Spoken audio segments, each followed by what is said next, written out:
पहले जो एग्ज़ाम सरकार लेती थी, अब सरकार एग्ज़ाम एजेंसी को देती है। एजेंसी जहाँ पेपर बनता है वहीं से पेपर आउट हो जा रहा है। थाली बजाने बोले पूरा देश थाली बजाने लगा, मंदिर में दिया जलाने बोले पूरा देश दिया जलाने लगा। पर ये किसी ने नहीं पूछा कि रोजगार कब मिलेगा, वैकेंसी कब आएगी। अभी मैं जहाँ भी देख रहा हूँ, मतलब सोशल मीडिया का कोई भी प्लेटफॉर्म उठा के देख रहा हूँ, तो इतना गंद फैलाया हुआ है। शिक्षा पर जो है ना हमारे देश में दबाया जा रहा है, ऐसे लग रहा है जैसे दूसरे देश में आप जाके देखिए। सबसे पहले अनएजुकेटेड नेता जो वहाँ पे कार्यरत है उनको हटाया जाए और एजुकेटेड नेता को लाया जाए।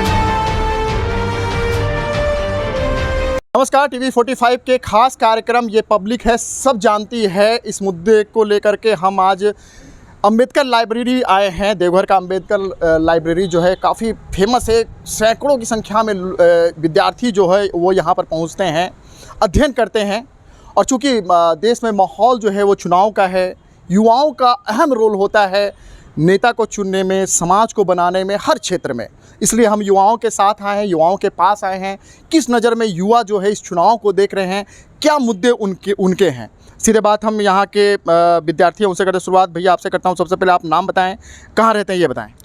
मैं सचित कुमार देवघर से ही रहता हूँ, देवघर में रह के पढ़ाई करता हूँ। लगभग 10 साल से तैयारी कर रहा हूँ, लेकिन है ना वैकेंसी धीरे धीरे का स्तर गिरते जा रहा है ना। तैयारी मेरा पहले के मुकाबले इस बार अच्छा है, लेकिन स्टेट एग्ज़ाम में चीटिंग हो गया, इसलिए थोड़ा दिक्कत हो गया। लेकिन मैं फिर से एसएससी तैयारी कर रहा हूँ। इस बार तैयारी बेहतर है, लेकिन इस बार वैकेंसी अभी तक आई नहीं है। और इस बार तो वैकेंसी बहुत कम आ रही है सेंट्रल गवर्नमेंट में। ये परीक्षा हमेशा स्थगित होने का मुद्दा भी बड़ा देश में ज्वलनशील मुद्दा है विद्यार्थियों के लिए। बार बार ऐसा हो रहा है। हमारे झारखंड में ही नहीं, कई स्टेट में हमने ये भी सुना है कि प्रश्न पत्र तक लीक हो जाते हैं। यहाँ भी कई बार हुआ है। ये क्या मानते हैं, इसको आप किस नज़र से देखते हैं? पहले जो एग्ज़ाम सरकार लेती थी, अब सरकार एग्ज़ाम एजेंसी को देती है। एजेंसी जहाँ पेपर बनता है वहीं से पेपर आउट हो जा रहा है। सबसे बड़ा मुद्दा ये है। तो क्या चाहते हैं आपके नज़र में बेहतर कौन लीडर होगा जो कि आपके खास करके विद्यार्थियों के लिए इन सभी चीज़ों पर है ना फोकस करेगा? सबसे पहले इसमें कानून बने, जो भी घोटाला करता है उसको डायरेक्ट फांसी सजा हो और उसका सारा जितना संपत्ति है सब जब्त कर लिया जाए, तभी ही चोरी रुकेगा। और जो पढ़ा लिखा लीडर है वही जनता का उम्मीदवार होना चाहिए, नज़र कर पाएगा। बिल्कुल ज्वलनशील मुद्दा है, फोकस किया है। आपकी नज़र में आपका जो भी नेता है चुन करके वो इस पर कड़ा कानून बनाए और पढ़ा लिखा भी हो, लिटरेचर। आप भैया बताएं, पहले नाम बताएं और कहाँ रहते हैं ये बताएं। मेरा नाम शिव शंकर कुमार है, मैं देवघर से रहता हूँ। आप बताएं कि चुनाव का माहौल है, आपकी नज़र में आपका बेहतर नेता कौन और आपके लिए क्या करे, खास करके स्टूडेंट के लिए? मेरा मानना है कि स्टूडेंट के लिए सबसे बेहतर हो क्वालिटी शिक्षण हो, एजुकेशन होना चाहिए क्वालिटी। और ये जितने भी एग्ज़ाम हो रहे हैं, उसके लीक पेपर आउट हो रहे हैं, उस पर कंट्रोल किया जाए। ये बहुत बड़ी मुद्दा है। युवाओं का एज इस क्रम में लगातार ये हो जा रहा है। अच्छा, ये जो प्रश्न पत्र लीक होते हैं और एग्ज़ाम कैंसिल्स होते हैं, जिम्मेवार कौन? इसके लिए स्टेट सरकार होता है या सेंट्रल? अगर सेंट्रल का हो रहा है तो कहीं ना कहीं सेंट्रल इसके लिए जिम्मेवार है, और स्टेट वाला हो रहा है तो स्टेट गवर्नमेंट जिम्मेवार है इसके लिए। और इस पर कड़ी से कड़ी कानून बनाने चाहिए ताकि बार बार ये एग्ज़ाम कैंसिल ना हो। अभी जितने भी एग्ज़ाम हुए हैं झारखंड में, वो तो शायद संभवतः शायद झारखंड गवर्नमेंट के स्टेट लेवल के थे। वो सारे के सारे जिम्मेवार गवर्नमेंट है, स्टेट गवर्नमेंट। जिम्मेदार है प्राइवेट एजेंसी, क्योंकि एग्जाम प्राइवेट एजेंसी करा रही है। पहले भी एग्जाम होते थे, पेपर इस तरह लीक होता नहीं था कभी। सबसे बड़ा जिम्मेदार गवर्नमेंट है, क्योंकि गवर्नमेंट उस तरह का एजेंसी को क्यों दे रही है। हम तो तेजस्वी यादव जैसा सरकार को प्रेफरेंस करेंगे, क्योंकि वो जब तक रहे पेपर लीक भी नहीं हुआ और ना ही कुछ गड़बड़ी हुआ। या तो सरकार ओपोनेंट करे या तो उसका पक्ष करे, लेकिन एग्जाम हर जगह लीक हो रही है। आप जाइए देखिए उत्तर प्रदेश में, वहाँ भी सरकारें रही है बीजेपी का, लेकिन वहाँ भी एग्जाम रद्द हुआ है, लीक हुआ है पेपर। वेस्ट बंगाल में जो बिहार टीचर वाला हुआ था उसको भी कैंसिल कर दी थी सरकार, कर दिया। उसके बाद यहाँ झारखंड में तो देख ही रहे हैं, 25-25 लाख बोल रहा है कि 25 लाख में हम जॉब देंगे ज़बरदस्ती। वो भी लीक हुआ, पकड़ा गया, उसकी भी कोई कानून कार्रवाई नहीं हो रहा है। उसके बाद हम चाहेंगे कि तेजस्वी यादव जी जैसा सरकार रहे, जो कि 17 महीना में 4 लाख नौकरी दिया है। जितना बोला उतना उसने किया, मतलब उसका जितना मतलब चुनाव के पहले उसने कहा था कि मुझे मुख्यमंत्री बना दिया जाए तो मेरा पहला जो कलम चलेगा सरकारी नौकरी 10 लाख हम युवाओं को मुहैया करेंगे। लेकिन उसकी सरकार नहीं बना, तो उसके बाद भी उसने 4 लाख जो है टीचर देने का काम किया, जो कि भारत में पहली बार ऐसा कोई भी स्टेट में ऐसा काम हुआ। कोई भी स्टेट में आज तक उठा लीजिए 4 लाख नौकरी एक साथ नहीं दिया है सेंट्रल गवर्नमेंट, कोई भी नहीं। सेंट्रल गवर्नमेंट का वैकेंसी मिला लिया जाए, फिर भी बीजेपी राज्य जितना भी है उसका भी वैकेंसी मिला लिया जाए, फिर भी 4 लाख वैकेंसी नहीं खुलेगा जितना। और फिर जब चुनाव का समय आता है तब बहुत बोलता है कि 25 लाख नौकरी देंगे, 25 लाख नौकरी, 30 लाख। फिर जब चुनाव खत्म होता है, पार्टी जीत जाती है, उसके बाद 4 साल तो कुछ नहीं करती। फिर जब 4 साल बाद लास्ट 5 साल में जब चुनाव होना शुरू होता है, तब फिर बोलती है कि वैकेंसी कुछ समय में निकालता है, फिर ख़त्म हो जाता है। और सरकार कितनी बड़ी एजेंडा चला रहा है कि अब की बार 400 पार। अगर ये 400 पार होगा तो फिर अपोनेंट में कौन बैठेगा? फिर अपोनेंट में नहीं बैठेगा तो देश का विकास कैसे होगा? क्या? और हम देखें कल परसों ट्विटर में सुधांशु त्रिवेदी जी ने ऑप्शन दिया था कि बीजेपी को इस बार कितना सीट आने वाला है, 350, 300, 350, 400 या 400 पार। तो हम उसमें ट्वीट किए सर एक 250 का भी रखिए, जो कि आदमी को पता चले कि आपका कितना सीट औकात भी ज़्यादा कभी नहीं किया है। तो अभी फिलहाल जो है लोकसभा का अभी हो रहा है, तो ये अभी झारखंड या कोई भी स्टेट का तो कोई मंथन नहीं है, लेकिन अभी फ़िलहाल जो है महंगाई वगैरह देखिए कितना है, और सबसे बड़ी मुद्दा है महंगाई, बेरोज़गारी, और ये बहुत सारा। तो अभी न बेरोज़गारी पर काम हुआ है बढ़िया से, न ही महंगाई पर। तो हमें लगता है कि महंगाई पर, बेरोज़गारी पर होना चाहिए, और जैसा था वो कौन बेहतर कौन, मोदी जी या अभी इंडिया गठबंधन? अभी इंडिया गठबंधन ठीक है, क्योंकि उनका जो ये न्याय पत्र जो है, जो कहते हैं कांग्रेस वो करते हैं, ये फेंकने वाले काम नहीं करते हैं। जैसे सरकार ने बोला था कि 1 करोड़ नौकरियां देंगे, लेकिन उन्होंने कहा कि चाय बेचो और पकौड़ा बेचो। ये हम लोग के लिए क्या है? चाय बेचेंगे, ग्रेजुएशन करने के बाद चाय बेचना पड़ेगा। 10 साल में कभी मेन एजेंडा है सर, जातिवाद, धर्म, ये मंदिर मस्जिद, बस इसी में पूरे देश को इसी में उलझा के रखे बीजेपी वालों ने। और सारा कंसंट्रेशन चाहते हैं कि वो इस तरफ हो। थाली बजाने बोले पूरा देश थाली बजाने लगा, मंदिर में दिया जलाने बोले पूरा देश दिया जलाने लगा। पर ये किसी ने नहीं पूछा कि रोजगार कब मिलेगा, वैकेंसी कब आएगी। बोलना चाहता हूँ सर कि अभी मैं जहाँ भी देख रहा हूँ, मतलब सोशल मीडिया का कोई भी प्लेटफॉर्म उठा के देख रहा हूँ, तो इतना गंद फैलाया हुआ है ये बीजेपी वाले, इतना गंद फैलाया हुआ है हर जगह। मतलब आप देखिएगा एक इनसिक्योरिटी फील होगा, हो क्या रहा है देश में, क्या हो रहा है, पता नहीं हम लोग बचेंगे या नहीं, इस तरह से। तो हम उन लोगों को ये कहना चाहते हैं सर कि आप जो बोल रहे हैं, बहुत सारे इस तरह के जो लोग हैं, इस तरह की मानसिकता वाले कि कुछ पर्टिकुलर एक मतलब जाति या समाज को लोग टारगेट कर रहे हैं कि हाँ मुस्लिम चले जाएंगे तो हमारा देश सही हो जाएगा, ये चले जाएंगे तो हमारा देश सही हो जाएगा, अल्पसंख्यक, मतलब इस तरह की चीज़ें हैं। तो मैं उन लोगों से पूछना चाहता हूं सर कि ये हमारी मानसिकता में बैठा हुआ है। आप सोच रहे हैं कि एक बीजेपी आएगी तो मुस्लिम को एक अलग सेपरेट या देश बना देगी वो हमारे लिए, और हम फिर बहुत अच्छे से जी लेंगे। आज तुमको मुस्लिम से समस्या है, कल सिख से समस्या होगा, ईसाई से समस्या होगा, किसके विषय में लड़िएगा? किसके विषय में लड़िएगा? जाति पात की राजनीति बंद होनी चाहिए, बिल्कुल बंद होनी चाहिए। और दूसरी बात, मैं देश के हर आदमी से, खास करके युवाओं से ये कहना चाहता हूँ सर कि ये जो हमारे पास, अगर आप खुशी होना चाहते हैं, सुख से रहना चाहते हैं, तो ये हैबिट डेवलप करना पड़ता है। तो अगर हमारे देश में आप सही से रहना चाहते हैं ना, तो आपको भाईचारा और एक मित्रता वाला भाव रहना होगा सर, क्योंकि उसी से हमारा देश, कोई देश के विषय में नहीं बोल रहा है आजकल के डेट में, सब यही जाति, यही विचार आप मान लेते हैं कि राम मंदिर एक विशेष मुद्दा हो चुका है। राम मंदिर एक हम लोग के लिए नहीं चाहिए, हम लोग के लिए रोजगार चाहिए। भ्रष्टाचार खत्म करेंगे, जबकि सरकार में ही चलिए सबको दिया मौका। आप इधर आइए। हाँ आप, अच्छा पहले आपसे करता हूँ, आप ये बताएं कि बेस्ट कौन नेता? सबसे पहले तो TV45 आप यूट्यूब चैनल को आपको धन्यवाद देते हैं रजनीश भैया। दौर अभी है, भारत एक लोकतांत्रिक देश है और लोकतंत्र में सबसे महापर्व अगर पुनीत पर्व अगर माना जाता है तो वो मतदान है। और इस मतदान के थ्रू हम अपने सरकार को चुनते हैं, और सरकार हमारे लिए अगर हम चुन रहे हैं तो हमारे लिए काम करती है। और आपके टीवी चैनल से माध्यम से हम सबको बोलना चाहते हैं, सभी मतदाता को बोलना चाहते हैं कि इस पुनीत पर्व में आप अपनी भागीदारी सुनिश्चित कीजिए, ताकि लोकतंत्र बचा रहे। जैसे बीजेपी का एजेंडा अगर देखा जाए अभी के समय में, तो 400 पार कहीं ना कहीं समझ लीजिए कि विपक्ष को ख़त्म करना चाह रहा है। और लोकतंत्र की सबसे बड़ी खूबसूरती यही है कि पक्ष और विपक्ष दोनों मजबूत हो, क्योंकि अगर यदि पक्ष नहीं होगा तो तानाशाह होगा वहाँ पे। विपक्ष अगर यदि मजबूत नहीं होगा तो मनमाना और तानाशाह वहाँ उत्पन्न होने लगा। और आज के दौर, अभी के समय में, ये विपक्ष के कमजोर होने का कारण क्या मानते हैं आप? कारण है मोदी, ठीक है, मैं कहता हूँ कि विपक्ष भी मजबूत होना चाहिए, खूबसूरती बनी रहती है देश की, लेकिन विपक्ष दिन प्रतिदिन कमज़ोर होता जा रहा है। इनको गठबंधन बनाना पड़ रहा है और लोगों में मजबूरी हो जाती है कि गठबंधन में खिचड़ी वाली सरकार हो जाती है। इस कारण भी लोग जो है वो बाइकआउट करते हैं गठबंधन से। आप क्या मानते हैं कि गठबंधन जो विपक्ष जो है कमज़ोर क्यों हो रहा है? चूहा बिल्ली वाला खेल में जो है ना, बिल्ली के जो गर्दन में जो घंटी है ना, वो बीजेपी खोल के रख ली है। अच्छा। पता ही नहीं चलता है इसमें। जो भ्रष्ट है, भ्रष्ट बोलकर उसको जेल में डाल देना, तानाशाह हुआ।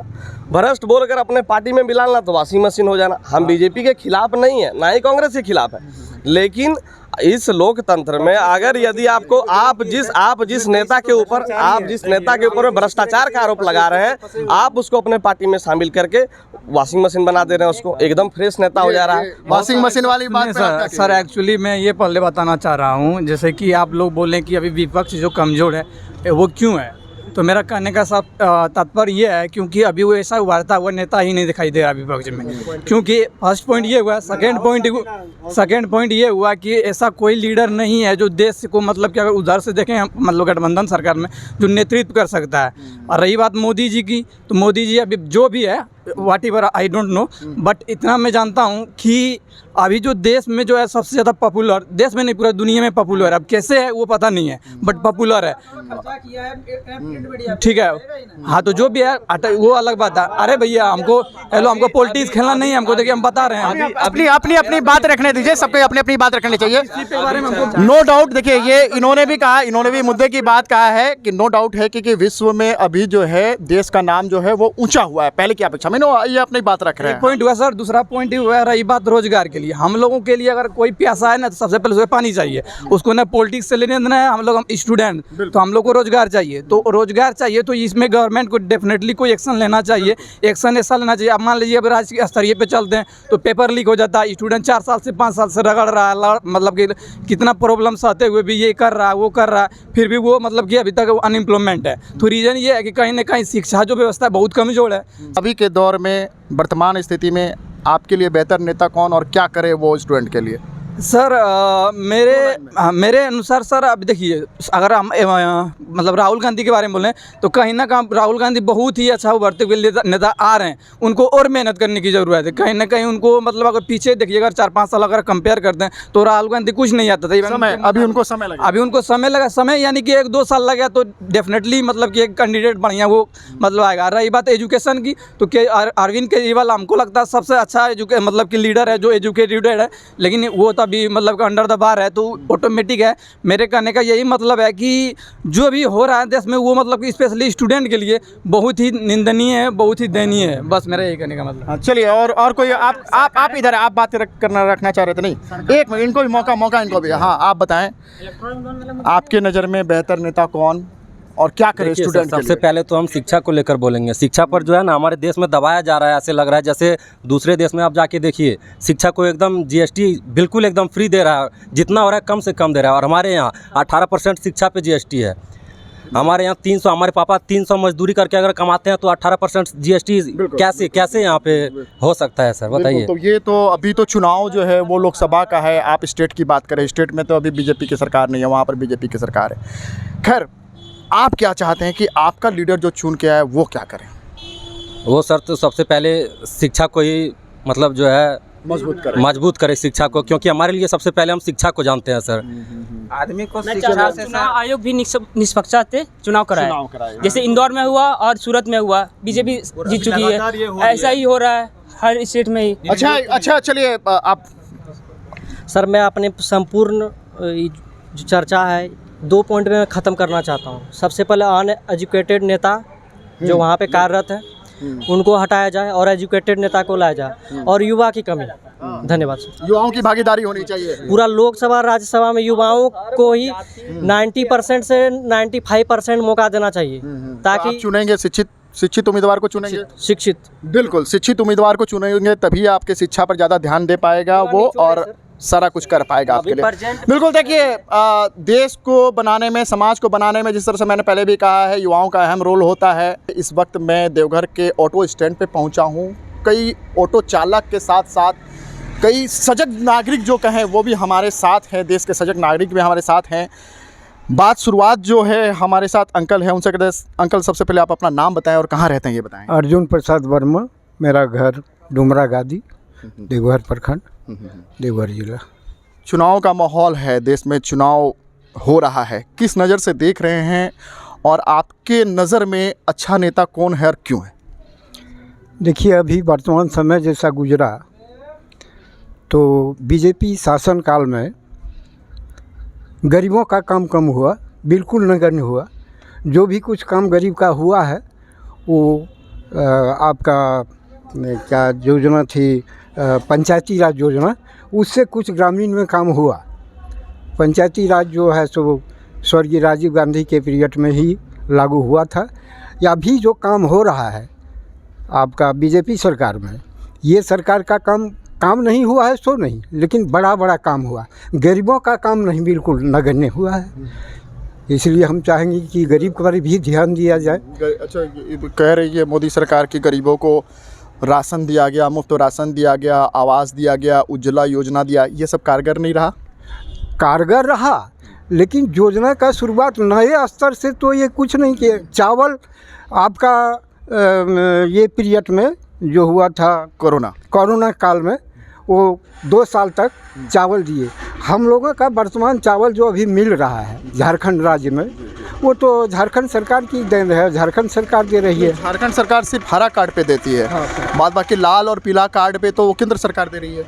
हाँ, ये बात भी है, केंद्र सरकार से भी तो मिल रहा है राशन? हाँ, मिल रहा है। और अभी तो घोषणा किया कि 5 साल तक फिर फ्री मिलेगा लाल कार्ड वालों को। ठीक है, आने वाला समय घोषणा तो तरह से होता है, कर देता है इलेक्शन के समय, लेकिन बाद में होता है कि नहीं होता है तो जनते बुझ रही है। अच्छा, आपने घोषणा तो प्रायः मैंने इलेक्शन के समय बिल्कुल घोषणा कर देते हैं। नौकरी का घोषणा, बेरोजगार दूर करेंगे, किसान को ये कर देंगे, वो कर देंगे सुविधा, लेकिन सुविधा तो बाद में मिलती नहीं है। हाँ, घोषणा करने के बाद भी नहीं मिल रही। तो आपका मानना है कि इंडिया गठबंधन, इस बार इंडिया गठबंधन जो है वो उसको आना चाहिए? ठीक है, वो भी आवे, मोदी जी रहे, लेकिन मोदी जी भी रहे तो मोदी जी काम करे, गरीबों के लिए काम करे और भी गरीबों के लिए काम करना जरूरी है। हाँ। आपका नाम क्या हुआ बाबा, ये बताएं? भरत वर्मा। कहाँ रहते हैं आप? सिमरा। कौन सा, देवघर प्रखंड पड़ता है? हाँ, देवघर प्रखंड पड़ता है। आपके क्षेत्र में क्या लगता है कि क्या काम अभी तक हुआ नहीं हुआ? काम तो नहीं हुआ, विकास से अब नहीं हो रहा है, पानी तक दिक्कत हो रहा है, सिंचाई नहीं है हम लोग का है, चापाकल सब सूख गया, पानी की दिक्कत है पीने का लिए, ये सब दिक्कत है। सब जो सब बोल रहे हैं जैसे कि बड़ा काम किया, जैसे निशिकांत एयरपोर्ट लाया, नीचे एम्स लाया, और गरीबों के लिए वही बोला कि ये छोटा काम के लिए गरीबों के लिए कुछ मतलब करे, यही छोटे लोगों के लिए काम नहीं। हाँ, आशा यही है कि काम हुआ लेकिन बड़ा हुआ। हाँ, छोटा काम नहीं हो पाया। ये भी आशा है कि करना चाहिए। चलिए, हमारे साथ एक और अंकल है। कहीं आप कहीं जा रहे हैं? अंकल, ये बताएं कि आप कहाँ, पहले आपका नाम बताएं और कहाँ रहते हैं? पंडित हुआ जी। और हम बांका लोकसभा के आदमी हैं बिहार में। बिहार में इलेक्शन तो हो गया? हाँ, बांका तो हो गया। किस नज़र में देख रहे हैं इस चुनाव को, और क्या लगता है आपके नज़र में कौन सबसे बेस्ट? देखिए, केंद्र में तो भाजपा ही ठीक है, और बाकी आपका स्टेट में जो हो जाए। नहीं, अभी तो केंद्र की है, तो अभी केंद्र में तो भाजपा को ही देना चाहिए। भाजपा को क्यों देना चाहिए? वो हर चीज़ देखते, विकास 370 हटा दिया, क्या बहुत सारा काम कर दिया। राम मंदिर भी बना। बहुत दिन से मुद्दा चल रहा था, कोई तो नहीं कर पाया, राम मंदिर को बनवा पाया। तो इस चुनाव में ये मुद्दा है राम मंदिर? नहीं, मुद्दा तो नहीं है राम मंदिर। विकास को लोग देख रहा है, मुद्दा तो कहीं नहीं है कि क्या मोदी जी ने विकास किया, सिर्फ उसको देख रहा है लोग, और वो केंद्र के लिए मोदी जी ठीक है। अच्छा, ये वोटिंग कैसा रहा बांका में? बांका में तो करीब 60% वोटिंग रहा। पहले से कम रहा? क्यों कम है? क्या आप संदेश देना चाहेंगे लोगों को? कम तो यही है, बांका में सबसे पहले तो नेता सही नहीं था जदयू का, समझे ना। और उधर तो हम लोग तो सोच लिए कि इधर भी कुआं है, उधर भी खाई है, तो अंत में हम लोग दिए वोट जहाँ देना था। लोगों से क्या कहेंगे जो वोटिंग कम हो रहा है इसके लिए कहेंगे वोट अपना मत को मत छोड़िए, वोट डालिए। ये टीवी 45 भी आप सभी सजग नागरिकों से आग्रह करता है, अनुरोध करता है, अपने वोट को जरूर डालिए, क्योंकि आपको 5 साल में एक ही बार मौका मिलता है अपने नेता को चुनने का, अपनी चुनी हुई सरकार बनाने का। और जिस तरह से अभी जो वोटिंग का रेशियो है ये काफ़ी चिंताजनक है, क्योंकि पहले की अपेक्षा में बहुत कम हो रहा है। भाई साहब इधर आएँ, हमारे साथ आएँ। भैया, आप अपना नाम बताएं पहले और कहाँ घर हुआ ये बताएं। मेरा नाम सिकंदर प्रसाद देव हुआ और मेरा घर संग्राम लोढ़िया, जिला देवघर। ये बताएं, चुनाव का माहौल है, आपके नज़र में बढ़िया नेता कौन? नेता तो एक ही, मोदी जी। क्यों मोदी जी? क्यों? मोदी जी ने आंखें खोल दी है सर, जितने भी जनता है सबका आंखें खोल दी है। क्या हुआ? दुनिया को दिखाया है। क्या दिखाया? सिर्फ हम लोग यहीं जब देखते थे कि झारखंड बिहार से हम लोग हैं, लेकिन हम लोग को ये नहीं था कि संसार भी इतना मजबूत हो सकता है, हम लोग इतना मजबूती के साथ सब जगह बोल सकते हैं कि हम भारत के हैं, हम हिंदुस्तान के हैं। देश दुनिया में नाम बढ़ा है अपने देश का? बहुत ज़्यादा, इतना ज़्यादा कि इतना लोकप्रिय हो गया है मोदी जी की उनका वर्णन नहीं है सर, उनका नहीं किया जा सकता है। भैया आप इधर आए, आपका नाम आपका नाम क्या हुआ, कहाँ आपका घर है? नरेश गोस्वामी, गोरीपुर पंचायत। आप बताइए आपके नज़र में बढ़िया नेता कौन? वही पीएम सरकार जी है जो पीएम डाल रहे हैं अभी। मोदी जी घर से 3-4 बंदा उठा रहा पैसा, गरीबों को दे रहा, गैस दिया, बहुत कुछ आवाज़ दिया। हम लोग को तो फूल जैसे खिल रहे हैं, खिलते रहेंगे। भैया आप इधर आइए, आप आइए यहाँ। आपका नाम क्या हुआ, कहाँ घर हुआ? नरेश मंडल, चित्तौड़िया, देवघर जिला से। आप बताएं आपके नज़र में कौन बढ़िया नेता? ऐसे नेता तो हमको ज़रूरी है मोदी जी। क्यों ज़रूरी है फिर से? ज़रूरी है क्योंकि अभी देश के चलाने के लिए मोदी जी ही सबसे अच्छे हैं। कुछ काम वाम हुआ है मोदी जी के रीजन में? ये गोड्डा लोकसभा में काम हुआ है? गोड्डा लोकसभा में जो भी हुआ है ठीक हुआ है, लेकिन मोदी जी है ज़रूरी। निशिकांत दुबे जी जो है वो है मजबूरी, इसलिए क्या उससे ज़्यादा बोलें। चलिए देखिए बड़ा बात नहीं है। सांसद में तो सर निशिकांत दुबे जी रहेंगे। नहीं इन्होंने कहा कोई नहीं है सर। नहीं, इन्होंने बड़ी अच्छी बात कहा है कि मोदी जी है जरूरी, निशिकांत जी है मजबूरी नहीं है सर, ये विकास पुरुष है, नहीं मजबूरी नहीं है। इनका पेट भर चुका है और थोड़ा देर एक बार इनका पेट बहुत भर चुका है ना, इनको थोड़ा आराम भी करना चाहिए और एक बार प्रदीप यादव को चांस देना चाहिए। विकास चाहिए, घर में हम लोग को खाना नहीं चाहिए। हम लोग को विकास देख रहे हैं, हम लोग को एयरपोर्ट मिल गया, दुनिया मिल गया, एम्स मिल गया, सारा काम खत्म हो गया हम लोग का। हम लोग टेंशन से मुक्त हो गए। देश विदेश जाना कि जो भी हैं मोदी जी हमारे लिए बहुत अच्छे हैं। चले जाओ वहाँ उनको वोट तो देना ही है। ऑपरेशन हो रहा है, हर चीज़ हो रहा है, मेरा क्या दिक्कत? चलिए देखिए जनता है, सबके अपने अपने विचार होते हैं। कोई मोदी जी को पसंद कर रहा है, कोई विपक्ष को पसंद कर रहा है। जैसे लोगों ने भी कहा है कि मोदी जी है ज़रूरी और यहाँ के सांसद महोदय जो वर्तमान सांसद महोदय हैं डॉक्टर निशिकांत, वो है मजबूरी। खैर चलिए देखना दिलचस्प होगा कि 4 जून को क्या रिजल्ट आता है। और इस बार जीत का हैट्रिक तो पहले से डॉक्टर निशिकांत दुबे। पहले जो एग्ज़ाम सरकार लेती थी, अब सरकार एग्ज़ाम एजेंसी को देती है। एजेंसी जहाँ पेपर बनता है वहीं से पेपर आउट हो जा रहा है। थाली बजाने बोले पूरा देश थाली बजाने लगा, मंदिर में दिया जलाने बोले पूरा देश दिया जलाने लगा। पर ये किसी ने नहीं पूछा कि रोजगार कब मिलेगा, वैकेंसी कब आएगी। अभी मैं जहाँ भी देख रहा हूँ, मतलब सोशल मीडिया का कोई भी प्लेटफॉर्म उठा के देख रहा हूँ तो इतना गंद फैलाया हुआ है। शिक्षा पर जो है ना हमारे देश में दबाया जा रहा है, ऐसे लग रहा है जैसे दूसरे देश में आप जाके देखिए। सबसे पहले अनएजुकेटेड नेता जो वहाँ पे कार्यरत है उनको हटाया जाए और एजुकेटेड नेता को लाया जाए।